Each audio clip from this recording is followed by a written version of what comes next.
It all started with a big bang. Wait, we don't have to go back that far. The Earth was formed 4.5 billion years ago. No, still too far. Try this. It's the Middle Ages. People in Britain run out of firewood, start burning coal. But they use up the coal on the ground. Miners dig deep. Coal mines fill with water. Samuel Newcomen invents a coal-burning steam engine to pump out water so miners can keep digging. James Watt makes it practical for other uses. Now we have ingredients for the Industrial Revolution, fossil fuels, and a way to put them to work. All hell breaks loose.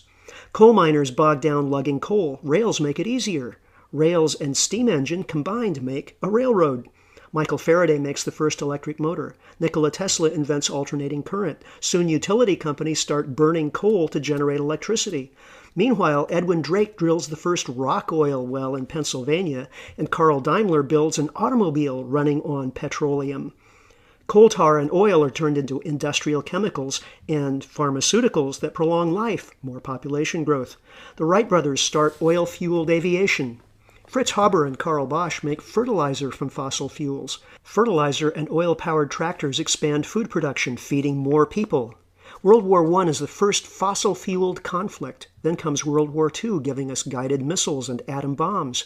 In between is a Great Depression, partly caused by overproduction. Powered assembly lines make products faster than people need them. Advertising executives invent consumerism to soak up overproduction. It's the 1950s. Advertisers use television to hook new generations of consumers. In the 70s, there's an oil shock. Everyone's shocked to realize how dependent they are on oil. With the energy crisis, the environmental movement is born. But oil prices fall and everyone forgets energy shortages. There's a showdown between market and planned economies. Market wins. Goodbye, evil Soviet empire. Politicians decide the market will solve everything. Personal computers arrive. Globalization takes over when the market notices labor is cheaper in China. Suddenly everyone has a cell phone, but world oil production stalls out. China is now burning half the world's coal to make export products. But where will China get more coal and oil to fuel more growth? Environmental problems everywhere.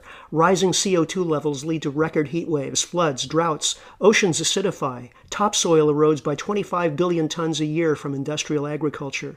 Ancient forests disappear. Species go extinct at 1,000 times normal rates. Fresh water is scarce or polluted. Oil companies drill in miles of seawater because the easy oil is gone. But a deep water oil platform explodes and fouls the Gulf of Mexico. Manufacturing moves to polluting countries where labor is cheap, while the U.S. becomes a casino. The financial sector is 40% of the economy. But Wall Street is over-leveraged. Banks fail. Unemployment soars. Credit evaporates. The economy is on the verge of collapse. Okay, present time. It's amazing how far we've come in 200 years, just 3 human lifetimes, from the beginning of industrialism till now. But where are we headed? We can't keep doubling human population. We can't keep dumping carbon in the atmosphere. We can't keep ruining topsoil. We can't keep growing population and consumption or basing our economy on depleting fossil fuels. We can't just print more money to solve the debt crisis. It's been an exhilarating ride, but there are limits. Now, it's not the end of the world, but we have to do 4 things fast. Learn to live without fossil fuels, adapt to the end of economic growth as we've known it, support 7 billion humans and stabilize population at a sustainable level, and deal with our legacy of environmental destruction. In short, we have to live within nature's budget of renewable resources at rates of natural replenishment. Can we do it? We have no choice. Alternative energy sources are important, but none can fully replace fossil fuels in the time we have.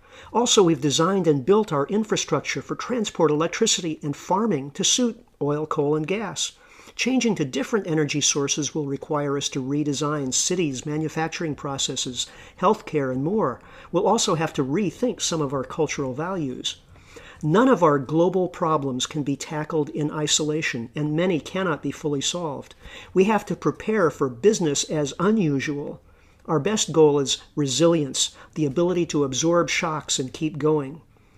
If we do nothing, we still get to a post-carbon future, but it will be bleak.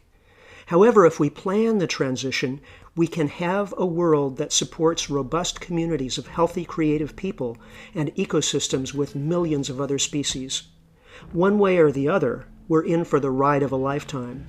Understand the issues and pitch in. It's all hands on deck.